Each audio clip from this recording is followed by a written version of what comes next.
હા હા, રાજકારણી બધા ભેગા થયા એ કે આપણે અલગ અલગ પ્રવાસ કરીએ એના કરતાં એ કે એક સાથે આપણે પ્રવાસ કરીએ, એકબીજાના વિચારોની આપલે થાય.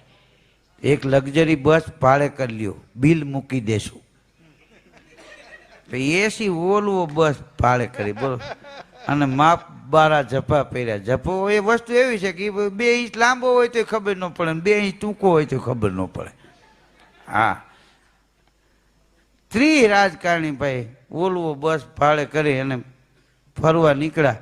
એ ગામના પાદરમાં ડેમના પારા ઉપરથી રસ્તો જતો હતો, અને ડ્રાઈવર ભૂલ ખાઈ ગયો, ભગવાન જાણે, બસ પડી ઊંધી. હા, તો ત્યાં ખેડૂના બાપા બળદ ચારતા હતા, એ 30 ગટરમાં દફનાવી દીધા.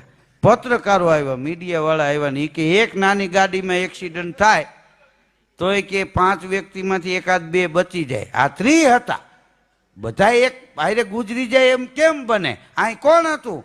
બસ ઊંધી પડી થઈ. તો કે આ ખેડૂના બાપાને બોલાવે, તમે હતા અહીંયા? કે હા. તો કે એક નાની કારમાં 5 વ્યક્તિ જતા હોય ને એક્સિડન્ટ થાય તો એકાદું 2 બચી જાય. આ 30 જણા હતા, 30 ગુજરી ગયા.